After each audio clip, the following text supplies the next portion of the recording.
You are listening to the Objects of Affection collection, Study 6, Zaha Hadid Architect's Fluid Forms, a Critical Analysis. In the rarefied world of architecture, few creators have so effortlessly sculpted a new lexicon of form and space as Dame Zaha Hadid. Her journey was not merely a career, but a singular, relentless pursuit of a vision that transcended the conventional and redefined the very essence of the built world. From her formative years in Baghdad to her status as a global icon, Hadid's life was a testament to the power of unyielding imagination, a lived example of what might be called the art of being. This comprehensive study explores the life, the inspirations, and the lasting legacy of a pioneer who did not just design structures, but actively shaped the future of culture and aesthetics on a global stage. The formative years, a river of inspiration. The extraordinary journey of Zaha Hadid began not in the conventional design capitals of the world, but in a cosmopolitan Baghdad, a city that fostered a worldly and unburdened mindset. Born in 1950 into an educated, liberal family, her upbringing was the very crucible of her creative vision. A pivotal childhood journey with her father to the ancient Sumerian cities and the southern Iraqi marshes left an indelible mark on her young mind. She was captivated by a landscape where sand, water, reeds, birds, buildings, and people all somehow flowed together. This early visual memory of natural, seamless elegance became a subconscious wellspring, a recurring theme that would later manifest in her breathtakingly fluid, curvilinear designs. Her academic path was as beautifully unorthodox as her future work. She began with a degree in mathematics from the American University in Beirut, an education that gifted her a rare, abstract understanding of geometry. This foundational knowledge uniquely prepared her to conceptualize the complex, non-rectilinear forms that were once mere fantasies. It was at London's Architectural Association, that her genius truly found its form, under the mentorship of visionaries like Rem Koolhaas. Here, she cultivated a profound fascination with the Russian avant-garde, particularly the suprematist movement of Kazimir Malevich. She viewed painting and drawing not just as art, but as a research principle for unlimited innovation, a defiant rebellion against the drab, cautious creeping time for architecture. This period of intense, painterly experimentation provided the conceptual blueprint for a career that would make her a visionary long before a single building stood in her name. The deconstructivist ideology, shattering the box. Zaha Hadid's architectural style is often classified under the banner of deconstructivism, a postmodern movement she helped pioneer.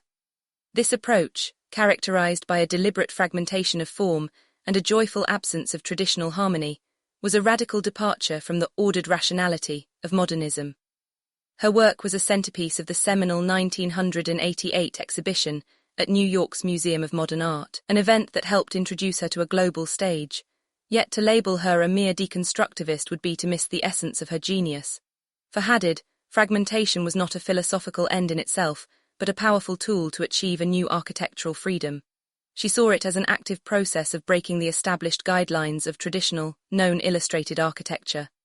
Her work was a kinetic ballet, a study in dynamic fluidity that shattered the rigid, fixed notion of a single ground plane.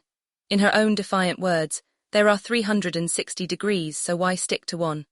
This fundamental rejection of a priori constraints was the core of her quest, positioning her as one of the new avant-garde. By fusing the fragmented concepts of deconstructivism with a clear prevalence of fluidity and seamlessness, she created a new, third path in architecture, one that transcended the conventions of both modernism and postmodernism to become an art form of its own. The queen of the curve, from canvas to concrete for a significant portion of her early career, Zaha Hadid existed in the realm of the magnificent paper architect. Her radical, colour-drenched visions, though critically acclaimed, largely remained unbuilt, with competition wins like the Hong Kong Peak Club 1983 serving as a conceptual laboratory for her genius. This period was not a setback, but a foundational element of her legacy. As her mentor Rem Koolhaas once remarked, it would have been impossible for her to have a conventional career. The pivotal moment in her career was the dawn of advanced digital tools in the mid-1990s. While her vision for liquid, stretched and organic forms had always been present on her canvases, the technology of the time simply could not render or construct these complexities of compound curves. The shift to digital workflows was a direct and transformative liberation. The tools finally caught up to her long-held, visionary ideas, allowing her to realize the fluid and sinuous shapes that had always existed in her imagination. Her designs fostered a strong reciprocal relationship with technological innovation, Her audacious visions pushed the development of new software and fabrication techniques, and in turn, those new digital possibilities inspired her team to push the design envelope ever further. The once unbuildable became not just possible, but a testament to her unyielding will. Case studies, masterpieces in the urban fabric. The evolution of Hadid's philosophy is best understood through her seminal projects, each a powerful statement in a new architectural language. These masterpieces demonstrate her journey from a master of fragmented forms to a virtuoso of fluid, seamless urban landscapes. An enduring legacy, a force of nature. Zaha Hadid's legacy extends far beyond her individual projects. She was a relentless trailblazer who shattered the glass ceiling in an industry long dominated by men. As the first woman to win the Pritzker Architecture Prize, 2004, and the Reba Royal Gold Medal, 2016, she became a guiding light for a new generation of architects. Her fierce tenacity and unwavering self-belief, qualities that took her to unprecedented heights, left an indelible mark on the world. Her influence, however, is not a memory confined to the past. It is a living, breathing force that continues to shape our urban fabric.